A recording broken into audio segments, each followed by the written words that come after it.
विधी निषेधनेन ते एकनिष्ठा धरुणी चित्ती पूजी प्रतिमेचे देव संत म्हणती तेथे भाव तुका म्हणे तैसे देवा तुका म्हणे तैसे देवा होणे लागे त्याच्या भावा पूजी प्रतिमेचे देव संत म्हणती तेथे भाव समचरण सरोजम सांद्र नीलांबुदाभम जगननिहित पानिम मण्डनं मण्डनानां तरुण तुलसीमाला कंधरं कंजनेत्रं सदय धवलहासं विठ्ठलं चिंतयामि पांडुरंगा करू प्रथम नमन पांडुरंगा करू प्रथम नमन पांडुरंगा करू प्रथम नमन करू प्रथम नमन दुसरे चरणा संतांची दुसरे चरणा संतांची दुसरे चरणा संतांची कृपादाने कथेचा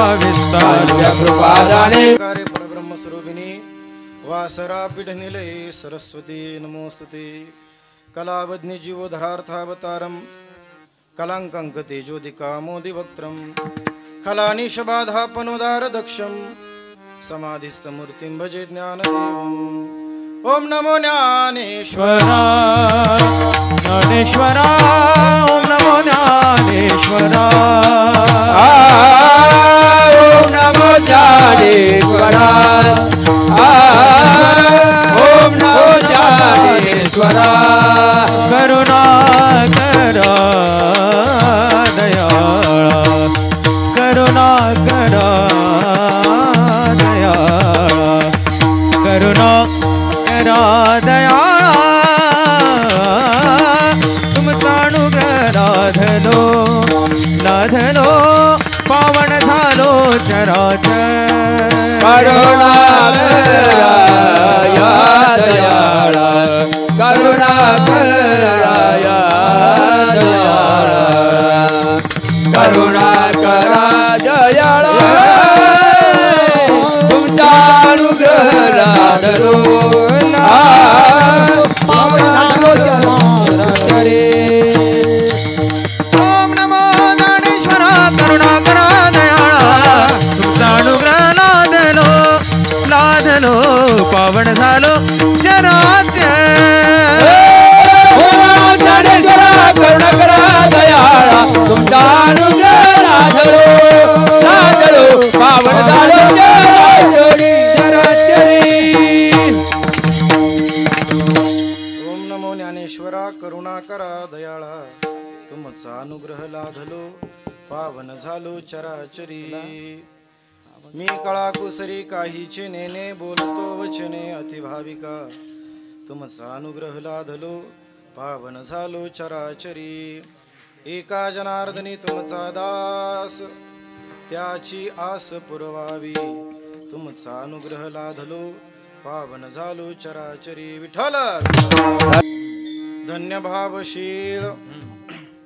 धन्य भावशील ज्यांचे हृदय निर्मळ पूजी प्रतिमेचे देव संत म्हणती तेथे भाव प्रस्तुत प्राप्त प्रसंगी संप्राप्त स्थळी कीर्तनरूपी सेवेकरता अर्थात निरूपणा करता निवडलेला अभंग महान भगवत भक्त देहो निवासी वैराग्याचे मूर्तिमंत पुतळे वारकरी संप्रदायाच्या संत परंपरेमध्ये कलशस्थानी असे विराजमान असणारे श्रीमंत श्री जगद्गुरु तुकोबाराय यांच्या संपूर्ण विश्वाला इंद्रायणी मातेप्रमाणे पावन आणि पुलकित करणाऱ्या अभंग संहितेतील अर्थात जगद्गुरु तुकोबारायांच्या गाथ्यातील भगवंताची प्राप्ती झाल्यानंतर भावनेद्वारा ज्यानं भगवंताला आत्मसात करून घेतलेले आहे त्या साधकाच्या स्थितीचं वर्णन श्री तुकोबाराय या अभंगामध्ये करत आहेत विठ्ठल महाराज म्हणतायत धन्य भावशील ऐका महाराज एका वर्गाला धन्यते देत आहेत महाराज म्हणतात एक वर्ग खूप धन्य आहे कोणता वर्ग महाराज धन्य आहे जो भावशील आहे अर्थात जो भावप्रधान आहे भाव शब्दाचा अर्थ आहे विश्वास श्रद्धा प्रेम ज्याच्या अंतःकरणामध्ये प्रेम आहे श्रद्धा आहे विश्वास आहे असा अर्थात भगवंताविषयी प्रेम आहे भगवंताविषयी विश्वास आहे आणि भगवंताविषयी श्रद्धा आहे असा जो वर्ग आहे ना तो खूप धन्य आहे कसं काय बरं महाराज महाराज सांगतात कारण तो भाव निर्माण होण्याकरता कोणाच्याही अंतःकरणामध्ये तो निर्माण होत नाही ज्यांचं अंतःकरण शुद्ध झालेलं आहे ज्यांचं अंतःकरण निर्मळ झालेले त्यांच्याच अंतःकरणामध्ये असा भाव निर्माण होतो धन्य भावशील ज्यांचे हृदय निर्मळ, हृदयाचं निर्मलपण आहे म्हणून त्यांच्या अंतःकरणात तो भाव नित्पन्न झालेला आहे. पण महाराज आम्हाला सुद्धा वाटतंय की आमच्याही अंतःकरणामध्ये भगवंताविषयी प्रेम, श्रद्धा, विश्वास निर्माण व्हावा. काय करावं? त्या साधकानं काय केलेलं आहे? महाराजांनी सांगितले, त्यानं संतांना सांगितल्याप्रमाणे भगवंताची पूजा केलेली आहे. पूजी प्रतिमेचे देव, संतांनी सांगितलेल्या देवाच्या ठिकाणी त्यांनी श्रद्धा ठेवली.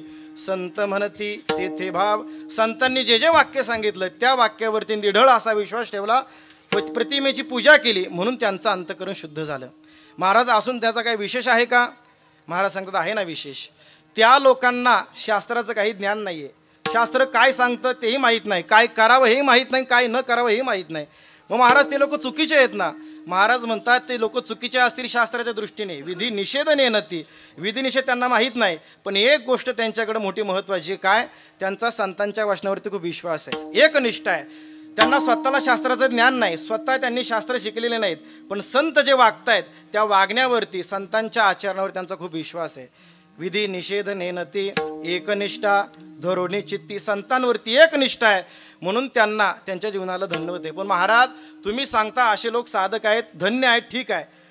तुम्ही का बरं त्यांना धन्यता देता? असं काय त्यांच्या जीवनामध्ये आहे? महाराज सांगतात ऐका, त्यांना मी धन्यता देते असं महत्त्व नाही, याला विशेषत्व नाही.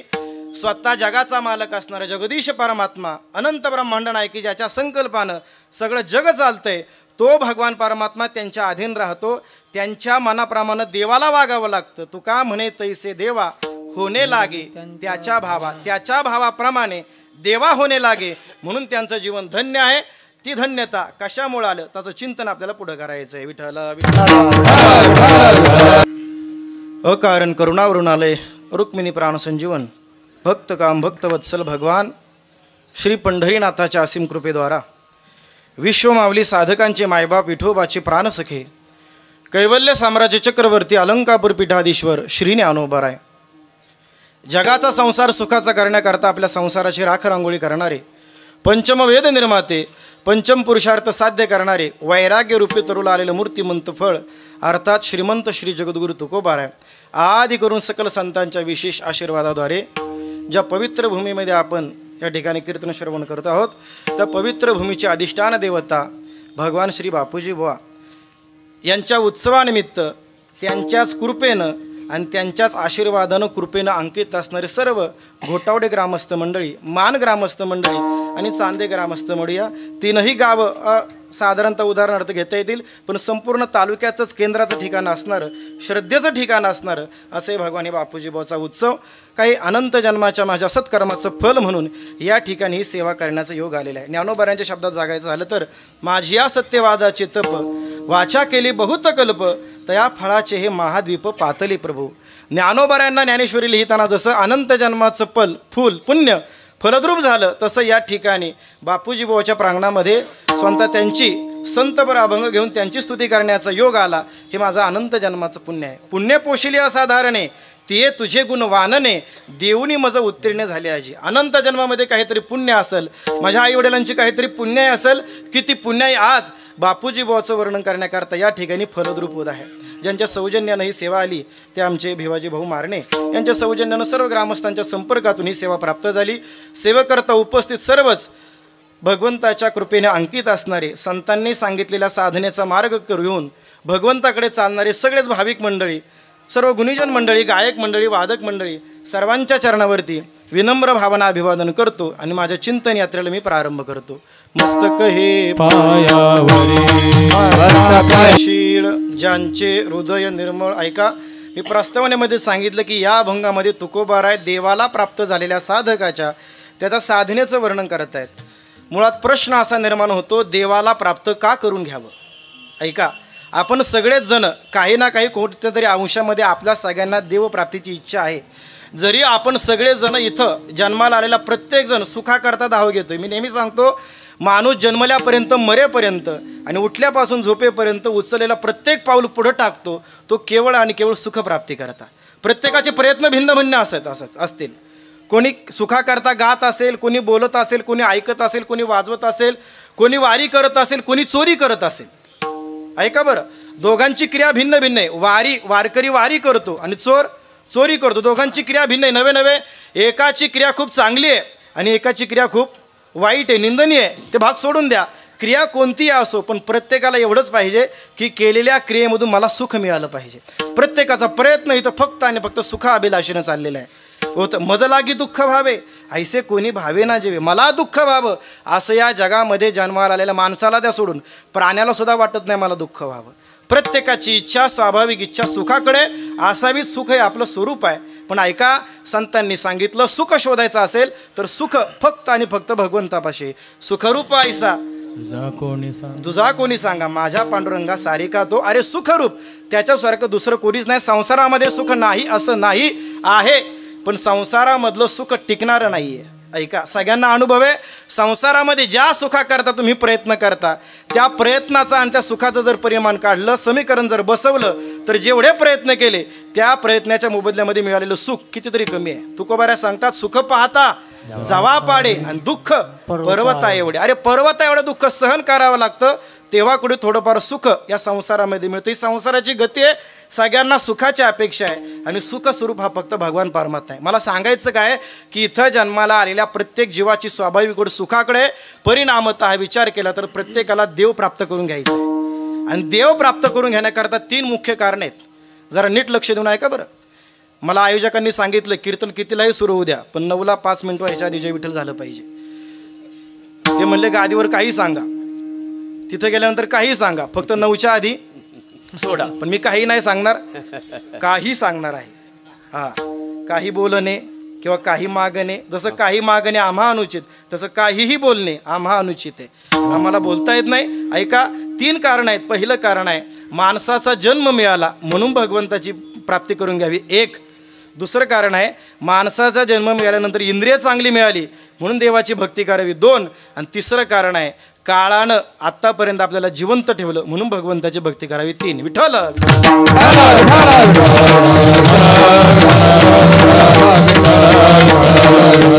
पहिलं कारण आहे माणसाचा जन्म मिळाला म्हणून. ऐका, हा जो जन्म मिळालेला आहे तो केवळ आणि केवळ भक्ती करताच दिलेला आहे. संतांचे अनेक प्रमाण आहेत. या जन्माला आल्यानंतर माणसाचा जन्म सफल झाला केव्हा म्हणता येतं? कितीही मोठा संसाराचा डामडौल उभा केला, कितीही पैसा उभा केला, सत्तेतलं उच्चतम पद जरी मिळवलं तरी देखील त्याचा जन्म सफल झाला असं संतांच्या मुखातून येत नाही. सामान्य लोक कोणालाही धन्य म्हणतात, तो भाग द्या सोडून, मी पुढे बोलणारच आहे. पण संत त्या जीवनाला धन्यता देत नाही. तुका म्हणे जन्मा आल्याचे सार्थक. विठ्ठल ते कदे कलिया, विठ्ठल ते कदे कलिया, विठ्ठल ते कदे कलिया, विठ्ठल ते कदे कलिया. म्हणे जन्म आल्याचे सार्थक, म्हणे जन्म आल्याचे सार्थक. विठ्ठल ते कलिया,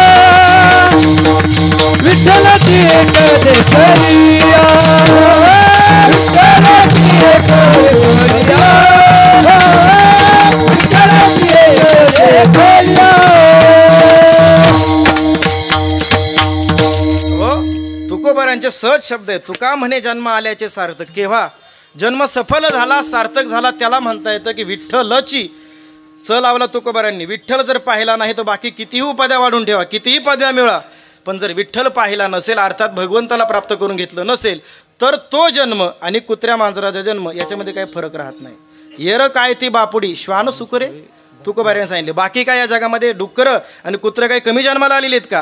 त्या जन्म, अरे पै माझे भक्तीविन जळो ते जियाले पण अगा पृथ्वीवरी पाषाण नसते काय. तर ज्ञानोबाराय सांगतात भगवंताची भक्ती नसेल तर तो जीवन दगडासारखं आहे. दगड तरी काय कमी आहेत का? अगा पृथ्वीवरी पाषाण नसती काय. म्हणून या जन्माचं सार्थक केवळ आणि केवळ भगवंताची भक्ती करण्यामध्ये. नाही, भगवंताची भक्ती करण्याकरताच हा ध्येय दिलेला आहे. देवे दिला देह भजना गोमटा, तोया झाला फाटा बाधिकेचा, तोया झाला फाटा बाधिकेचा, तोया झाला फाटा बाधिकेचा, तोया झाला फाटा. देव दिला देह भजना गोमटा,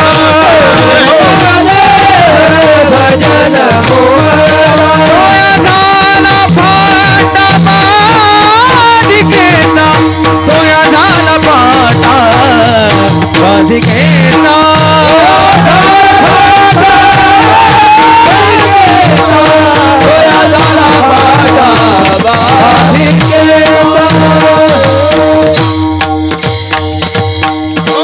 मी सांगितलं का देवाची भक्ती करावी. पहिलं कारण सांगितलं, देवानंच देह दिलेला आहे. माणसाचा जन्म तो केवळ आणि केवळ भगवत प्राप्ती करता दिलेला आहे. देवे दिला देह भजना गोमटा आणि तो या झाला फाटा राधिकेचा. हा ऐकताय का नाही पाहतो तुम्ही? ऐकताय. तो या झाला फाटा बाधिकेचा. देवानं देह दिला भगवत प्राप्ती करता, पण आपण वापर करतो दुसरे करता. तो भाग निराळा आहे, पण देवानं सांगितलं दिला कशा करता? केवळ आणि केवळ भजना करता दिला. ऐका, माणसाचा जन्म मिळाला म्हणून भक्ती करावी, एक कारण. दुसरं कारण महत्त्वाचं आहे, माणसाचा जन्म अनेकांना मिळाला, पण अनेक जण जन्मताच आंधळे जन्माला आले, काही पांगळे जन्माला आले, काही मुके जन्माला आले, काही बहिरे जन्माला आले. ऐका, जे पांगळे जन्माला आले त्यांना पंढरपूरची वारी करता नाही आली.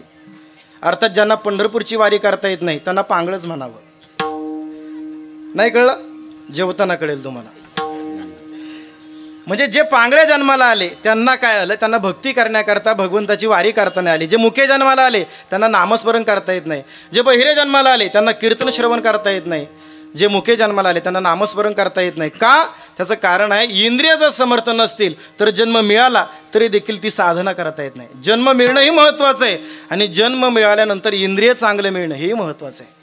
आणि आपल्याला देवानं इंद्रियसुद्धा चांगली दिलेली आहेत, सगळ्यांना चांगली दिले. इंद्रिय हात पाय कान डोळे मुख बोलाया वचन, जेणे तू जोडसी नारायण नासे जीवपण भौरग. तुकोबाराने सांगितलं, दिले इंद्रिय, हात दिलेत, कान दिलेत, पण कशा करता दिले? जेणे तू जोडसी नारायण तेने करून इंद्रिय दिले. अरे जर नारायणाच्या जोडण्याकरता जर तू इंद्रिय वापरली तर ते इंद्रियांचं खरं सार्थकत्व आहे. म्हणून तुकोबाराने सांगितलं, डोळ्यांनो पाहायचं असले तर देवाला पहा, डोळे तुम्ही घ्या रे सुख, पहा विठोबाची मुख, मना तेथे धावगी राही विठोबाची. पायी सांगायचं काय, माणसाचा जन्म मिळणं ही पहिली गोष्ट आहे. आणि माणसाचा जन्म मिळाल्यानंतर इंद्रिय चांगली मिळाली म्हणून भगवंताची भक्ती करावी. दुसरं कारण विठ्ठल.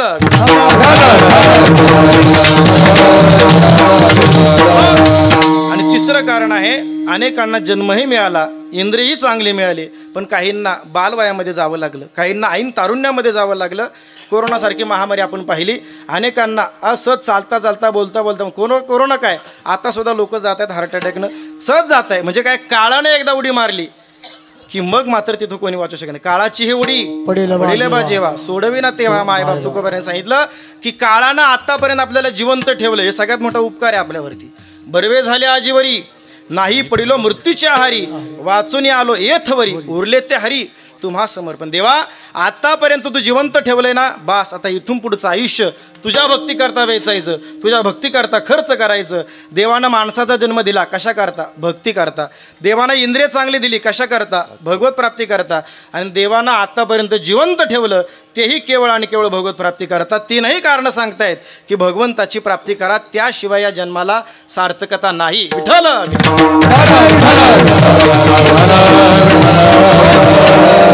ठीक आहे महाराज, काळाला आम्हाला देवाची भक्ती करण्याकरता सगळी साधन मिळाली, पण देवानं काही शक्ती दिलेली आहे का? हो, शक्ती दिलेली आहे. प्रत्येकाला 3 प्रकारची शक्ती आहे. ऐका बरं, प्रत्येकाला ज्ञानाची शक्ती आहे, प्रत्येकाला क्रिया करण्याची शक्ती आहे आणि प्रत्येकाला भावनेची शक्ती आहे. प्रत्येकाला बुद्धी दिलेली आहेत, इंद्रिय दिलेले आहेत, मन दिलेले आहे. माणूस बुद्धीच्या जोरावर काहीतरी जाणू शकतो, ज्ञान मिळवू शकतो. माणूस क्रियेच्याद्वारे काहीतरी करू शकतो, काहीतरी कर्तृत्व गाजवू शकतो आणि मनाच्याद्वारे काहीतरी भावना करू शकतो. या तीनही शक्ती माणसाच्या जीवनामध्ये, जाणण्याची शक्ती, ज्ञानाची शक्ती आहे, क्रियाशक्ती आहे आणि तिसरी आहे भावना शक्ती. ज्ञानाच्या जोरावरती माणूस काहीही करू शकतो. अनेक संशोधकांनी अनेक संशोधन केलं, ती ज्ञानाची शक्ती आहे, बुद्धीची शक्ती आहे. आणि दुसरी शक्ती आहे क्रियाची शक्ती, क्रियेद्वाराही माणूस काही करू शकतो. आणि तिसरी शक्ती महत्त्वाची ती भावना शक्ती. ती भावना शक्ती वारकरी संप्रदायामध्ये मुख्यत्वाने आहे. म्हणून वारकरी संतांनी सांगितलं, भाव हा सगळ्यात मुख्य आहे. या भावाच्या बळानं ज्यानं भगवंताला प्राप्त करून घेतलं त्याचं वर्णन श्री तुकोबारा अभंगाच्या पहिल्या चरणात. भाव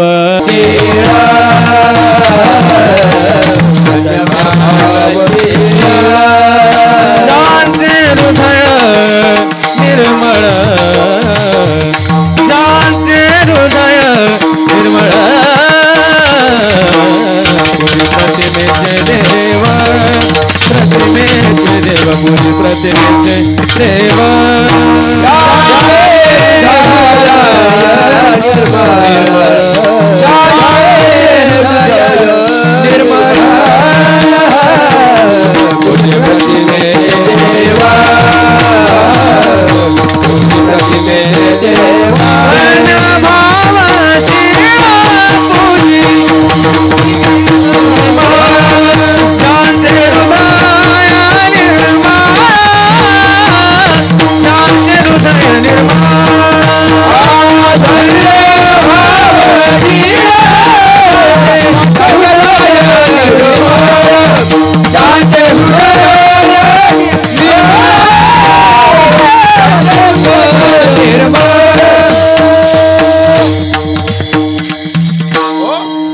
तुकोबाराय साधकाची स्तुती करतात. ऐका, मी वापरलेलं वाक्य बघा. तुकोबाराय स्तुती करतायत. तुकोबाराय आणि स्तुती हे समीकरण जुळत नाही. तुकोबाराय सहसा कोणाची स्तुती करत नाही. संपूर्ण गाथा जर उघडा आपण पाहिला तर तुकोबाराय गाथ्यामध्ये देव आणि संत सोडून बाकी कोणाची स्तुती करत नाही. नाही, तुकोबाराय देवाला म्हणतात, देवा माझ्या मुखामधून कोणत्या माणसाची स्तुती होऊ देऊ नको. नरस्तुती अथवा कथेचा विकरा हे नको दातारा घडू देऊ. दातारा म्हणजे हे पांडुरंगा, माझ्या मुखामधून कोणत्या माणसाची स्तुती होऊ देऊ नको. कीर्ती मानवाची सांगू नये, कीर्ती मानवाची सांगू नये, कीर्ती मानवाची सांगू नये, कीर्ती मानवाची सांगू नये.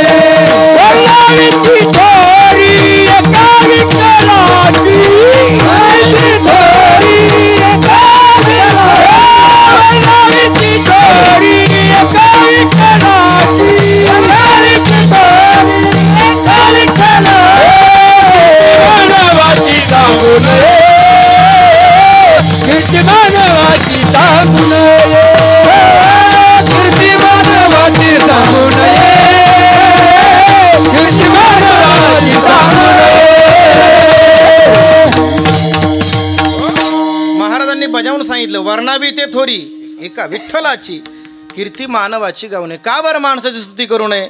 त्याचं कारण आहे, ज्याची स्तुती केली त्याची तर स्तुती होते, पण बाकीच्यांची आपोआप निंदा घडते. एकाची स्तुती केली की आपोआप बाकीच्यांची निंदा होते, पहिलं कारण. आणि ज्याची स्तुती केली त्याचा अहंकार वाढतो, म्हणून माणसाची स्तुती करू नये. तिसरं कारण आहे, ज्याची जो स्तुती करतो, एखाद्या माणसाची केलेली स्तुती त्या स्तुती करता पुण्य खर्च होत असतं. आपल्या वाणीनं केलेलं अर्ध घडलं कधीतरी झालेलं पुण्य एखाद्याच्या स्तुतीमध्ये खर्च होऊ नये.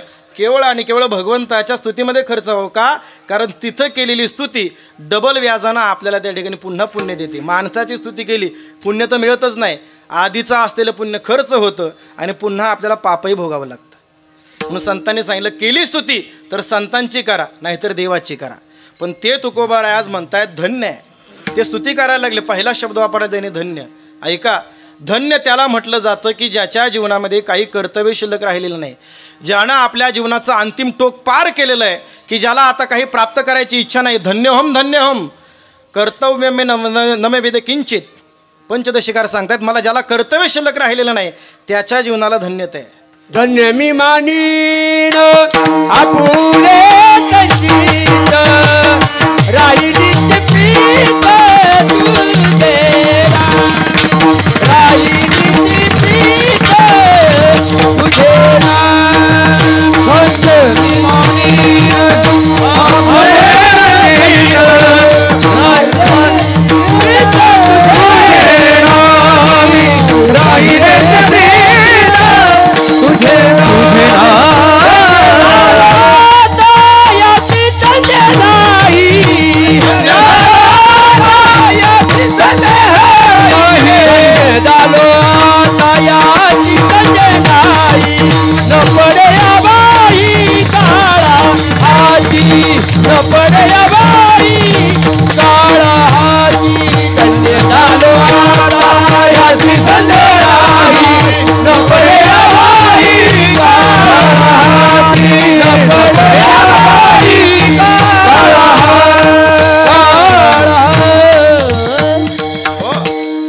धन्य झालो आता यासी संदेह नाही, न बड्या काही बाही काळा हाती. काळाच्या हातामध्ये न पडणं याला म्हणायचं धन्यत्व होणं. जन्माला न यावं लागणं, मरावं न लागलं, ही स्थिती ज्याला प्राप्त झाली त्याला धन्यता म्हणतात. ऐका, आपण सहजगत्या धन्य शब्द कोणालाही वापरतो.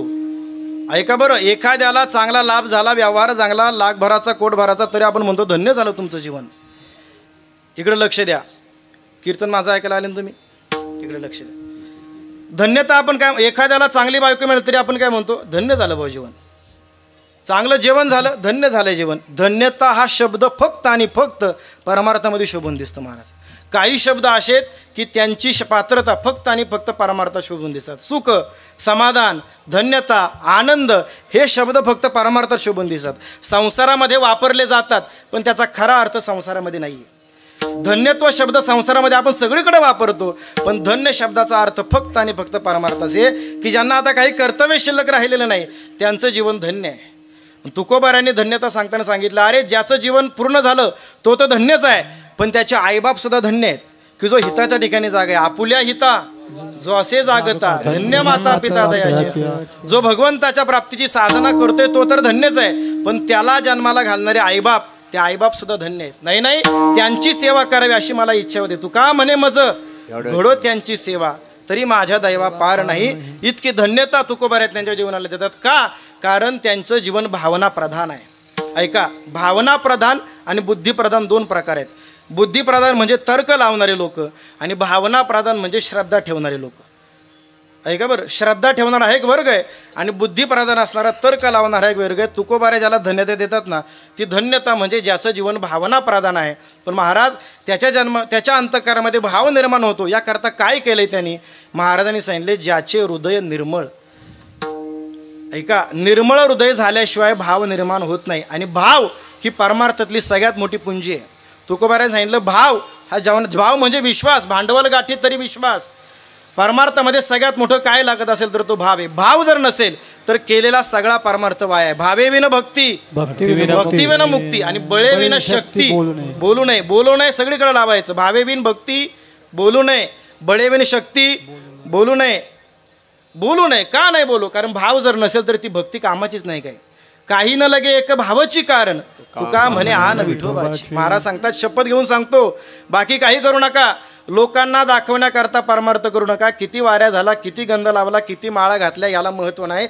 अंतःकरणामध्ये जोपर्यंत शुद्ध भाव निर्माण होत नाही तोपर्यंत केलेला सगळा अंतरीती घेतो गोडी, अंतरीती घेतो गोडी, घेतो गोडी, घेतो गोडी, अंतरीती घेतो गोडी, अंतरीती घेतो गोडी, अंतरीती घेतो गोडी, घेतो गोडी, घेतो गोडी, अंतरीती घेतो गोडी, आहे गोडी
भावाची, सरळ वाक्यात सांगितलं, अंतरीची घेतो गोडी, पाहे जोडी भावाची. ऐका, जग आपल्याला बहिरंगाकडे पाहतं. आपण कोणती गाडी वापरतो, कोणता बंगला, कोणत्या बंगल्यात राहतो, किती पगार आहे, याच्याकडे लोक पाहतात फक्त. देव या गोष्टींना पाहत नाही. बाहेरून काय, याला त्याला त्याच्याशी काही घेणं देणं नाही. आपण कोणत्या जातीत जन्माला आलो, कोणत्या घरकुळात जन्माला आलो, याला त्याच्याशी काही घेणं देणं नाही. त्या गोष्टी त्याच्यापुढे शून्य आहेत. त्याला फक्त पाहिजे असेल तर ती फक्त अंतःकरणामधला भाव पाहिजे. अंतरीची घेतो गोडी, तो आतलं पाहतो, तो बाहेरचं पाहत नाही. बाहेरचा डामडौल त्याच्याकरता महत्त्वाचा नाही, त्याच्याकरता महत्त्वाचं आहे ते फक्त आणि फक्त अंतःकरणाचं. तो भुकेला आहे, देव सोहरा आहे, पण दिनाचा आहे. दिनत्व कुठं आहे? अंतःकरणामधले. त्या दिनत्वाचा तो भुकेला आहे. रामदास स्वामीच्या जीवनातला मधला प्रसंग आहे. रामदास स्वामी म्हणजे साधू वृत्तीचे संत. साधू त्याला म्हटलं जातं की ज्याचं जीवन धन्य झालेलं आहे, ज्याचं जीवन आता स्वतः करता नाही, केवळ जगाकरता ज्याचं जीवन आहे, त्याला साधू म्हटलं जातं. तुका म्हणे आता उरलो उपकारापुरता. या अवस्थेवर ज्याचं जीवन गेलं ना, त्या जीवनाला म्हणायचं साधू जीवन. हे रामदास स्वामी दररोज भिक्षा मागायचे, भिक्षा मागून आपला उदरनिर्वाह करायचे.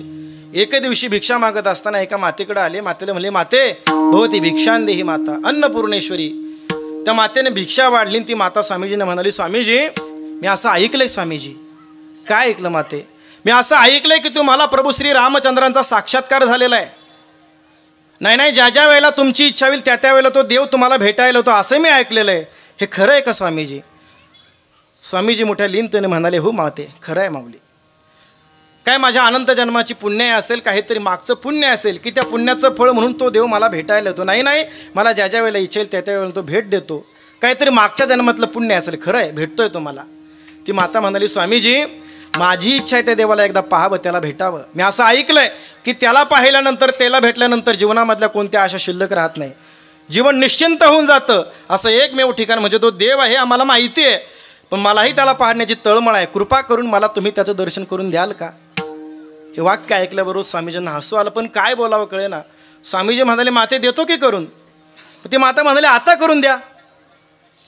स्वामीजी म्हणाले, आता नाही, उद्या देतो करून. उद्या मी भिक्षेला आलो की मग मी तुला भगवंताचं दर्शन करून देईन. पण माझं एक आट आहे.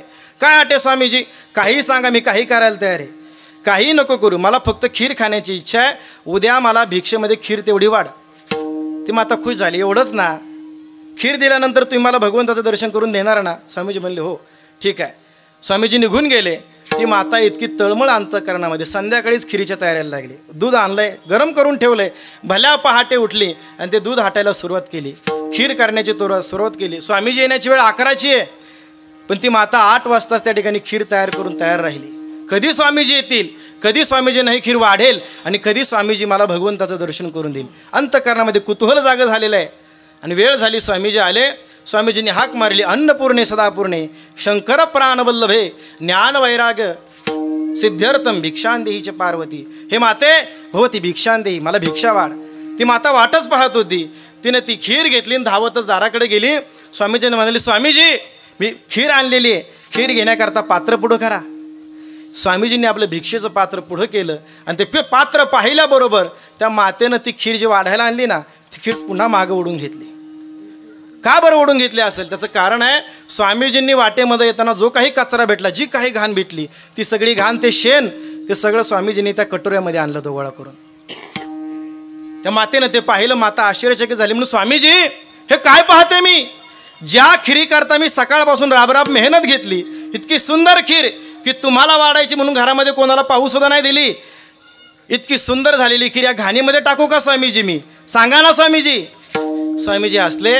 स्वामीजी मातेला म्हणले, माते ऐक, ज्या खिरी करता तू सकाळपासून मेहनत घेतली, काही काळ जर ती खाली नाही तर खराबच होणारी, विटणारी आहे, विनाशी आहे, वायात जाणारी आहे. ती काही काळापुरतं तिचं जीवन आहे, खराबच होणारी आहे. ती खीर जर तुला या घाणीमध्ये टाकूशी वाटत नाही तर ज्या देवाला पाहण्याची तू इच्छा धरते तो देव किती पवित्र आहे, किती पवित्र आहे. पवित्रानाम पवित्रम यो मंगलानांच मंगलम दैवतम देवदानाय यो भूतानाय व्यपिता. ज्याच्या नावामध्येच सगळं मंगळनिधी आहे, असं ज्याचं नाव आहे असा तो भगवान परमात्मा आहे. तो राहण्याचं जे ठिकाण, ते हृदय, ते चित्त किती निर्मळ पाहिजे. जोपर्यंत तुझ्या हृदयामध्ये, तुझ्या मनामध्ये, चित्तामध्ये संसाररूपी विकाराची घाण आहे, विकाररूपी गटारीची घाण आहे, तोपर्यंत त्या रामाला पाहणं शक्य नाही. हे वाक्य ऐकलं मग त्या मातेचे डोळे उघडले. तिला कळालं आपण प्रयत्न करतोय भगवंताला पाहण्याचे, पण वास्तविक भगवंताला पाहण्याची गरज नाही. तो येण्याकरता तयार आहे. आपण फक्त तो राहण्याचं ठिकाण, चित्त निर्मळ हे एकदा हृदय केलं की तो स्वतःहून तिथे राहतो. म्हणून तुकोबाराने सांगितलं, त्यांनी चित्त निर्मळ केलं म्हणून त्यांच्या जीवनामध्ये भावशीलता आली. धन्य भावशील ज्यांचे हृदय निर्मळ. पण महाराज आमची इच्छा आहे आम्हालाही तो देव भेटावा. काय करू आम्ही? काय केलं असेल त्या साधकानं काय केलं ते महाराज अभंगाच्या 2ऱ्या चरणात सांगतात.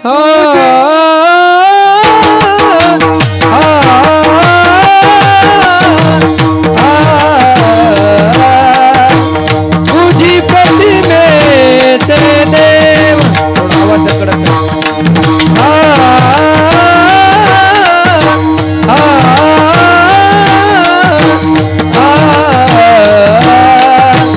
तुझी प्रतिमे ते देव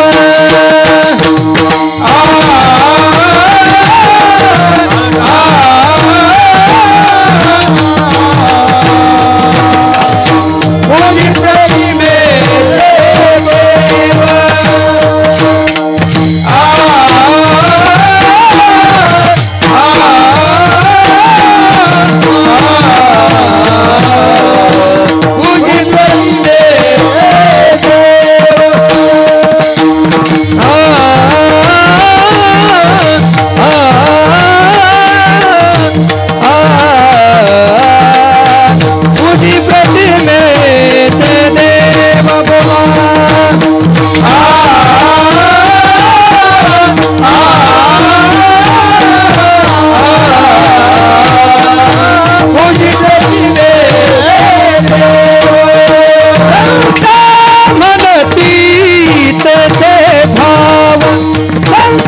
प्रतिमेचे देव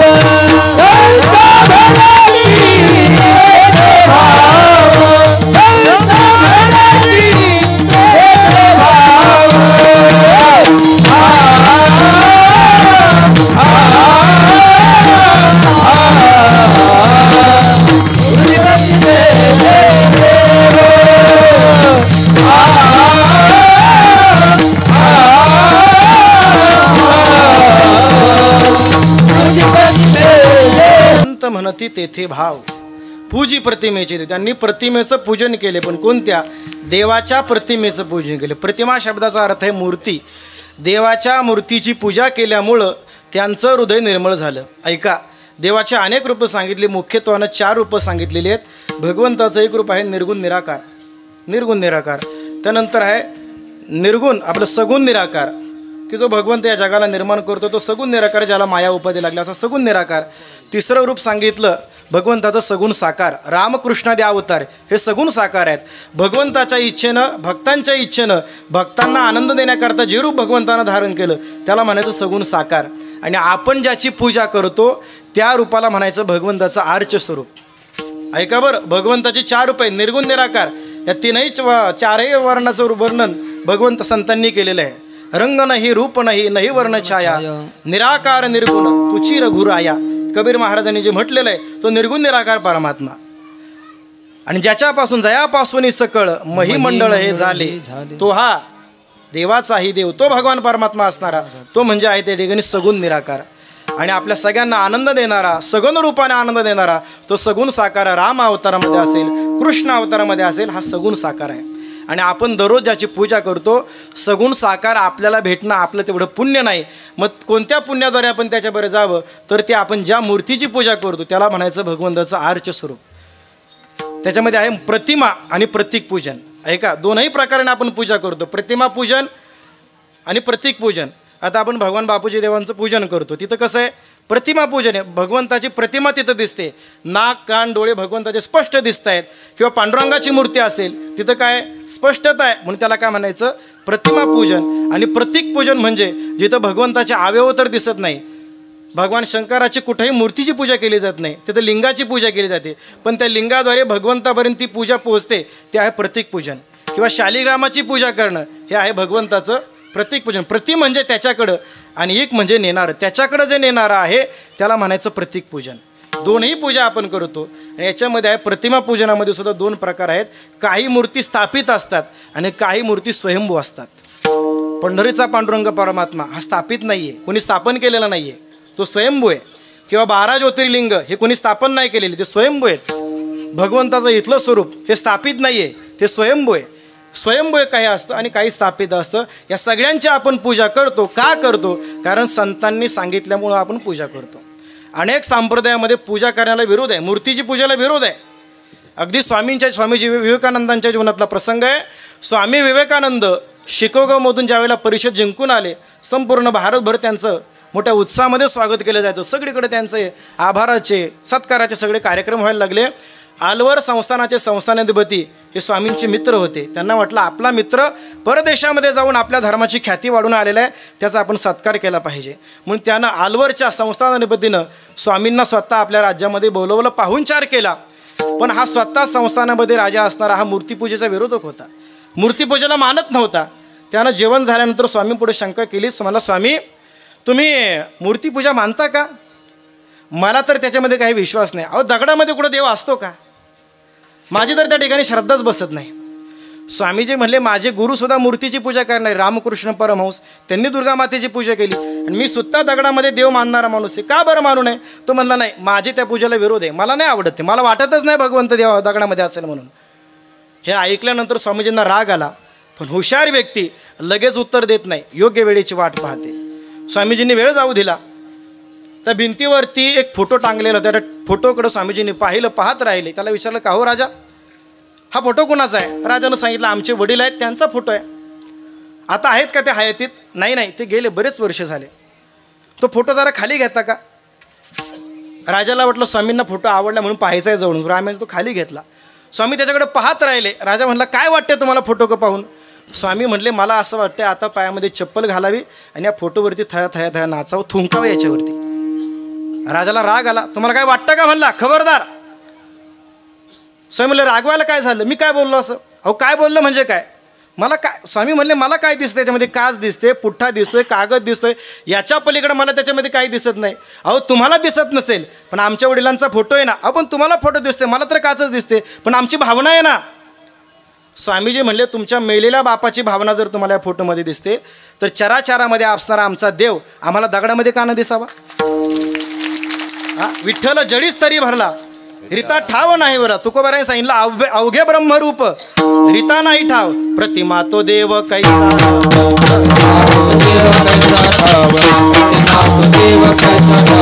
अवघे ब्रह्मरूप रीता नाही ठाव, अवघे ब्रह्मरूप रीता नाही ठाव, अवघे ब्रह्मरूप रीता नाही ठाव, अवघे ब्रह्मरूप रीता नाही ठाव, प्रतिमा तो देव कैसा.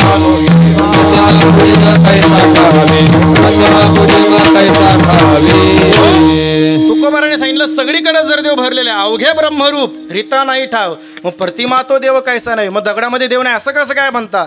आहे ना, संतांनी सांगितलं ना असतो, मग असतो. आम्हाला त्यांच्यावरती विश्वास आहे. जगामध्ये बाकी कुठेही विश्वास ठेवण्याचा लायक नाही, पण संत विश्वास ठेवण्या लायक आहेत. म्हणून तुकोबाराने सांगितलं पूजी प्रतिमेचे देव पण संत म्हणती तेथे भाव. संतांच्या वचनावरती विश्वास आहे, त्यांच्या वचनावरती विश्वास आहे, म्हणून पूजा करतो आम्ही. त्यांनी सांगितली त्या देवाची आणि ज्या प्रकाराने सांगितलं त्या प्रकाराने आम्ही भगवंताची पूजा करतो. बाकी आम्हाला शास्त्र काय करावं काय माहीत नाही. अभंगाचं तिसरं चरण.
सांगत आम्हाला विधी काय आणि निषेध काय हे त्या साधकाला माहीत नाही.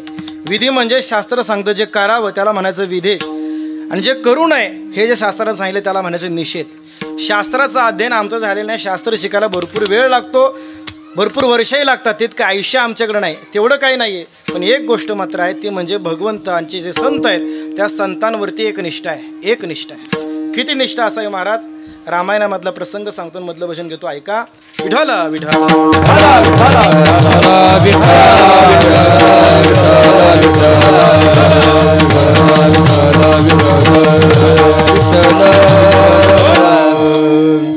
रामायणामध्ये प्रसंग आलेला आहे शबरी मातेचा महाराज.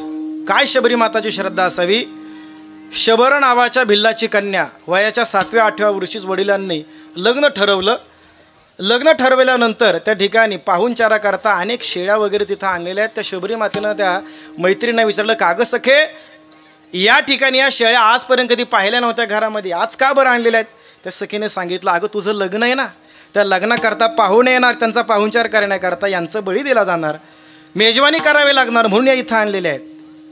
शबरी माता आहे, तिच्या अंतःकरणामध्ये दया उत्पन्न झाली. 8च वर्षाची आहे, अंतःकरणात दया उत्पन्न झाली. अरे माझ्या लग्नाकरता यांना मारावं लागणार, हे सुद्धा जीवच आहे ना, जसा माझ्यामध्ये जीव आहे तसा यांच्यामध्ये जीव आहे ना, यांना जर मारावं लागत असेल तर मी का बरं लग्न करावं. वयाच्या 8व्या वर्षी मनामध्ये विचार आलेला आहे. विचार आला आणि शबरी मातेने ठरवलं, मी जर लग्नच नाही केलं तर यांना का मारावं लागेल.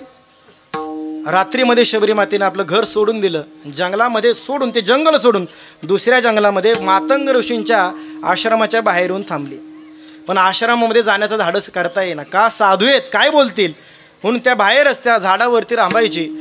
मातंग ऋषी उठायच्या अगोदर ते झाड, ते सगळं आश्रम साफ करायचा, अंगण साफ करायचं, झाडून काढायचं, त्यांना यज्ञाकरता लागणाऱ्या सगळ्या समिधा गोळा करून आणायच्या, तिथे ठेवायच्या आणि ते उठायच्या अगोदर आपल्या जागेवर जाऊन बसायचं.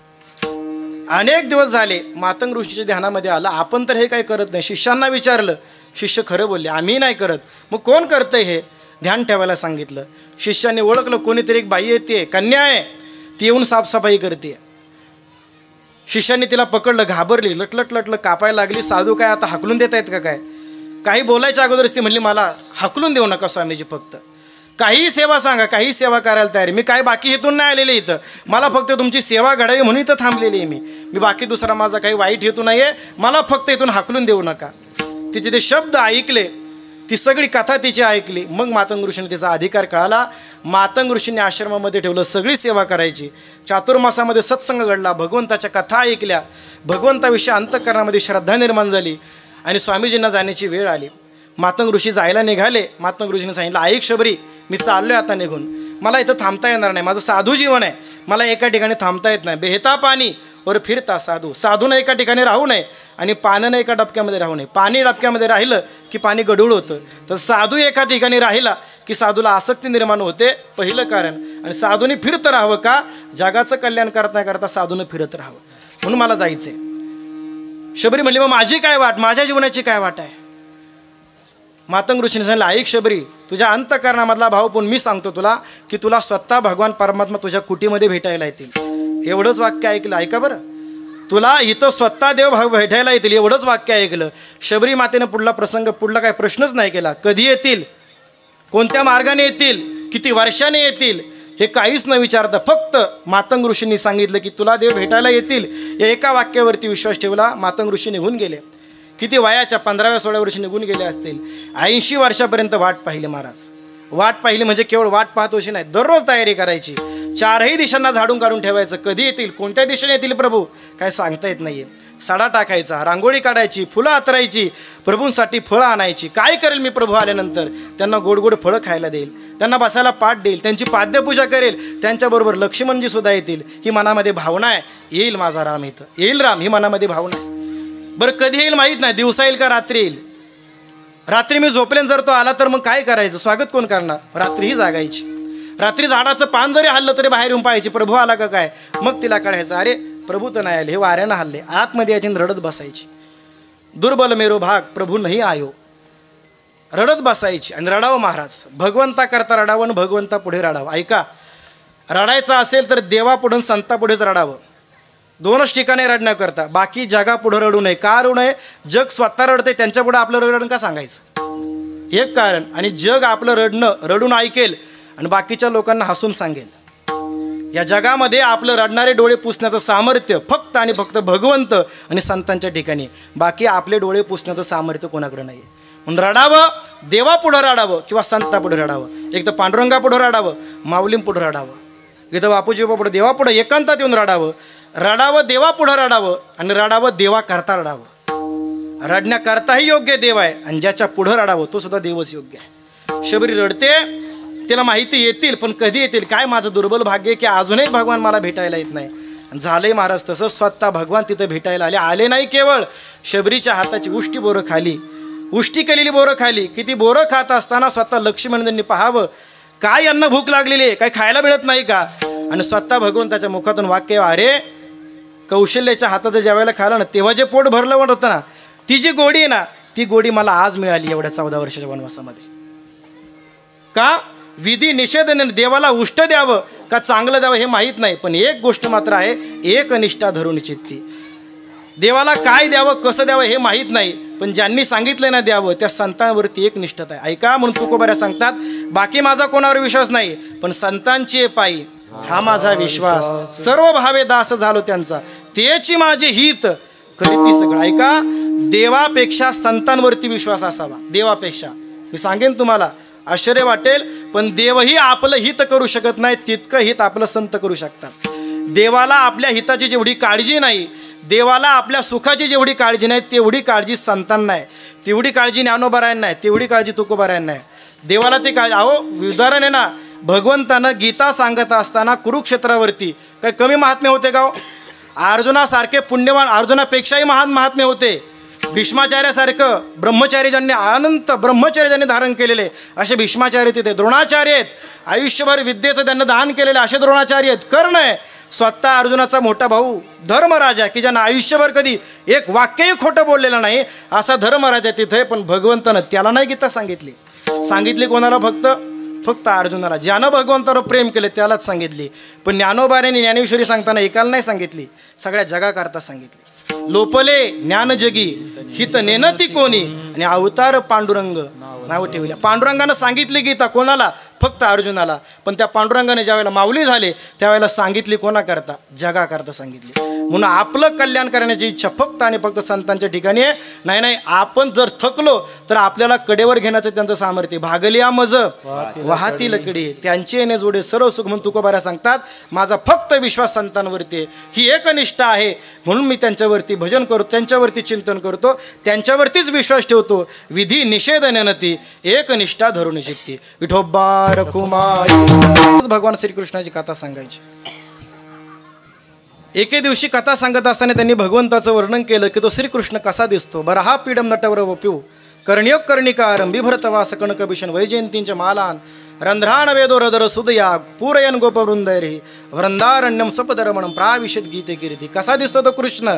त्याचा रंग सावळा आहे, त्याचे केस कुरुळे आहेत, त्या कुरुळ्या केसावर त्यानं मोर मुकुट घातलेला आहे, कमरेच्या खाली त्यानं पिवळा पितांबर नेसलेला आहे, त्याला शेला गुंडाळलेला आहे, त्या शेल्यामध्ये आपली त्यांनी वेणू खोसलेली आहे, गळ्यामध्ये वैजयंती माळा आहे, त्याचे डोळे म्हणजे जणू काय कमलाकार आहेत, त्याचे ओठ म्हणजे जणू काय डाळिंब गुलाबी डाळिंबा असावे त्याचे डाळिंब ओठ आहेत, त्याच्या कपाळावरती चंदनाचा टिका आहे, त्या चंदनावरती त्याने कस्तुरी लावलेली. असा तो भगवान श्रीकृष्ण.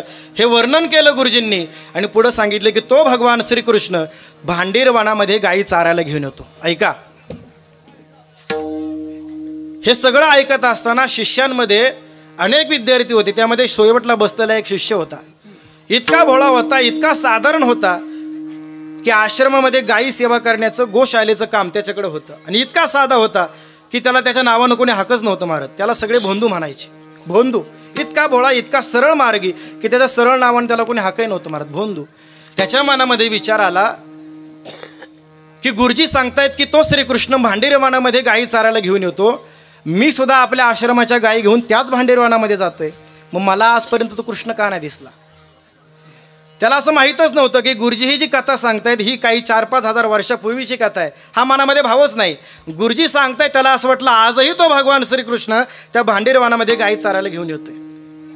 मनामध्ये विचार करू लागला, अरे मला का बरं दिसला नाही?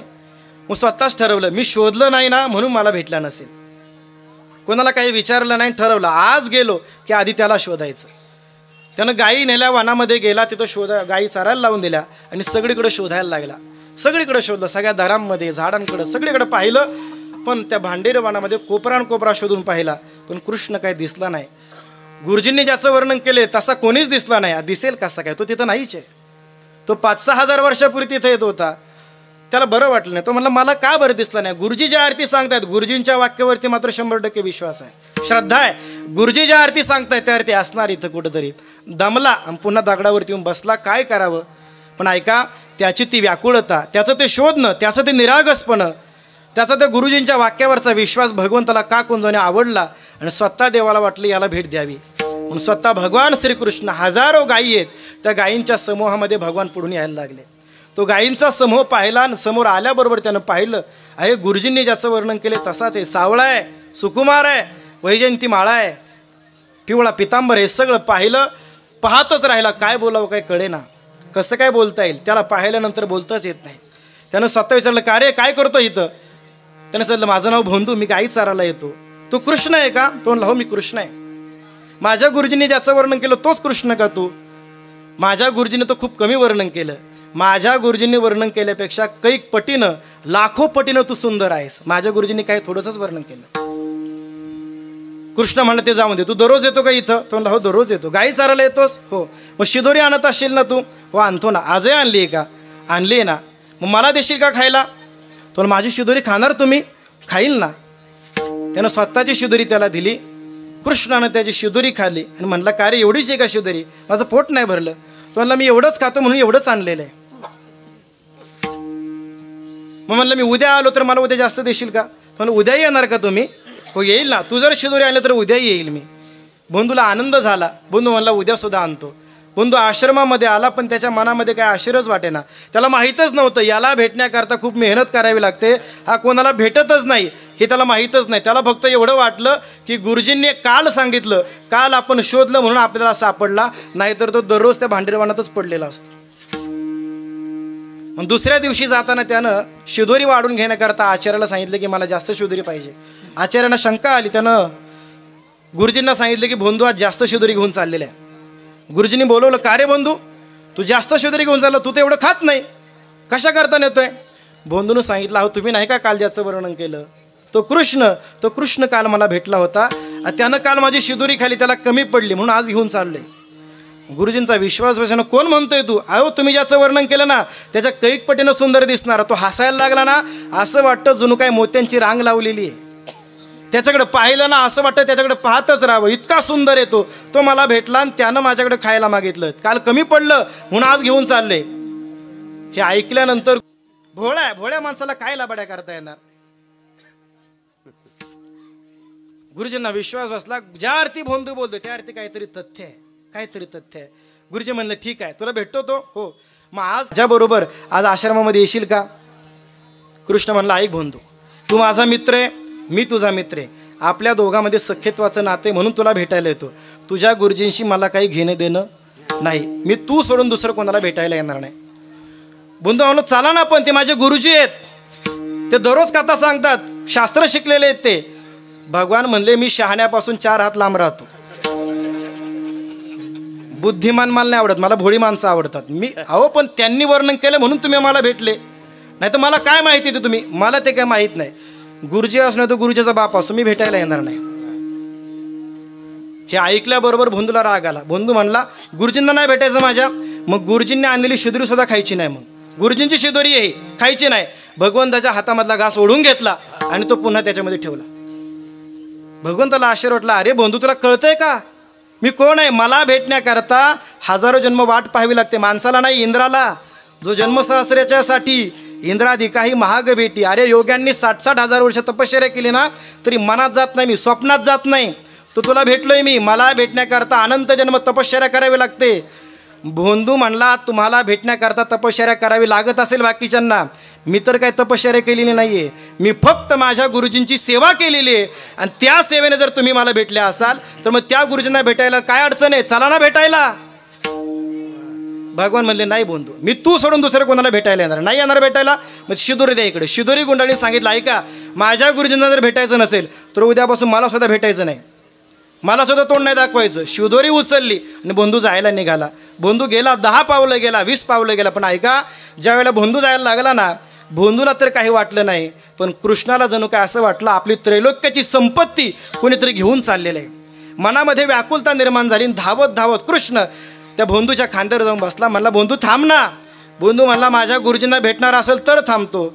भगवान म्हणाले तुझे गुरुजी काय, तू जिथं म्हणशील तिथं यायला तयार आहे, फक्त मला सोडून जाऊ नको, मला सोडून जाऊ नको. तो निर्मळ भाव भगवंताला इतका आवडला की भगवान त्याच्याबरोबर आश्रमात जायला तयार झाले. आश्रमामध्ये गुरुजी वाटच पाहत होते. त्याला माहिती होतं गुरुजींना की बंधू ज्या अर्थी बोललाय त्या अर्थी काहीतरी तथ्य घडलंय. तसंच हजारो गायी आल्या. त्या गायीमध्ये आपला भोंदू आहे आणि त्या भोंदूच्या खांद्यावरती ज्याची आपण कथा करतोय, ज्याचं केवळ श्लोकामध्ये वर्णन आयुष्यभर केलं, आपल्या स्वप्नामध्ये जसं भगवान आला नाही, तो भोंदूच्या खांद्यावर बसून आलेला पाहिला आणि गुरुजींना चक्कर आली आणि धाडकन गुरुजी खाली पडले. स्वतः भगवंतानं आणि भोंदूनं गुरुजींना उठवलं. गुरुजींनी डोळे उघडले, पाहिलं नंदनंदन श्रीकृष्ण आपल्या समोर उभा आहे. आणि गुरुजींनी पहिला नमस्कार श्रीकृष्णाला नाही केला, पहिला नमस्कार केला भोंदूला. आणि भोंदूला धन्य आहे भोंदू, तू धन्य आहे, धन्य आहे तुझा सहजपणा, धन्य आहे तुझा भोळेपणा, तुझा सरळपणा इतका महत्त्वाचा आहे की अरे आम्ही आयुष्यभर ज्याची कथा केली, ज्याच्या शास्त्राचं पठण पाठन केलं, पण तो आम्हाला भेटला नाही, स्वप्नात आला नाही. तुझ्या भोळेपणाला भाळून तो तुझ्या खांद्यावर बसून इथं आलेला आहे.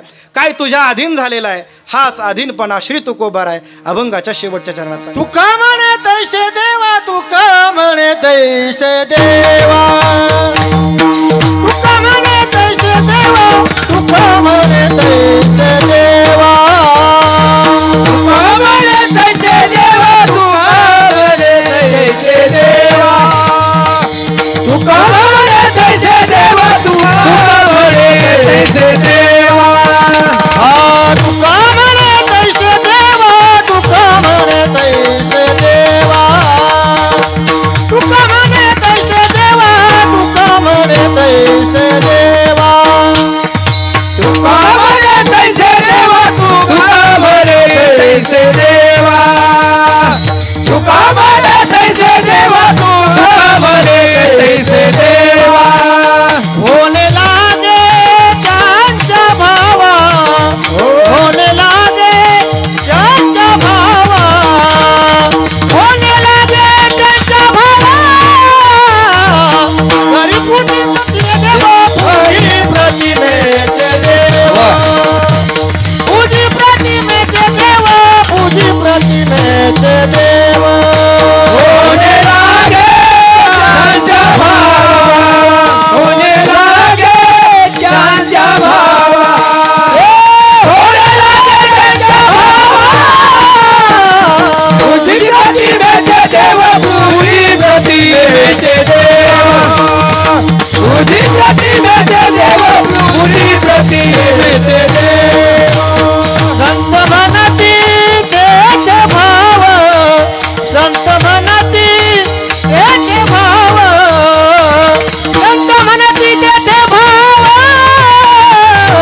तुझी प्रतिमेचे देव, तुझी प्रतिमेचे देव, तुझी प्रतिमेचे देव, तुझी प्रतिमेचे देव.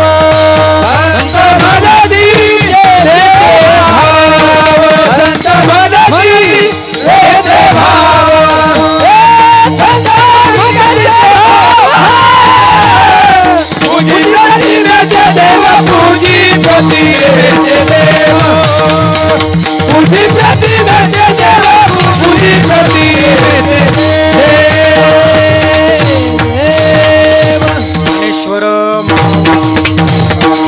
महाराज ज्ञानेश्वर माऊली, महाराज ज्ञानेश्वर माऊली, महाराज ज्ञानेश्वर माऊली, महाराज ज्ञानेश्वर माऊली, महाराज. तुका म्हणे तैसे देवा, होणे लागे त्याच्या भावा. भावना प्रधान ज्याचं जीवन आहे त्याच्या जीवनाला धन्यता तुकोबाऱ्या देत आहेत. धन्य भावशीळ ज्यांचे हृदय निर्मळ. पण महाराज काय सामर्थ्य त्यांच्यामध्ये?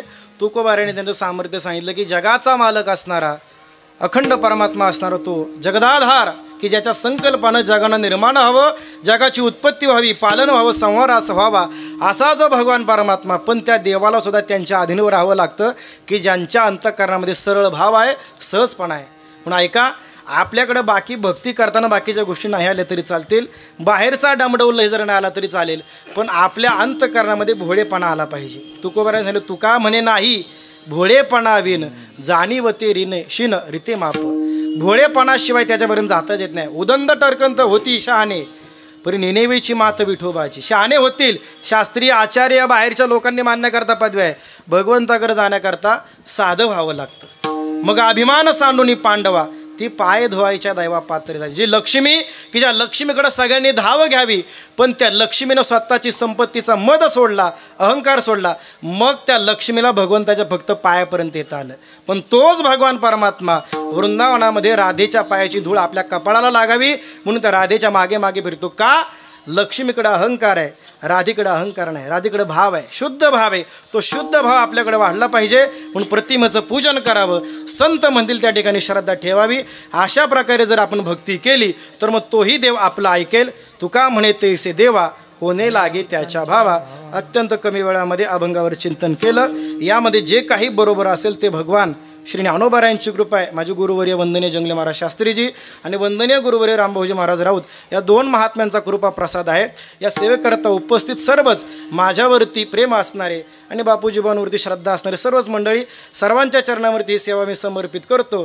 तरी न्यूनते पुरते अधिकते सरते करुणी घ्यावे तुमते विनवितो असे.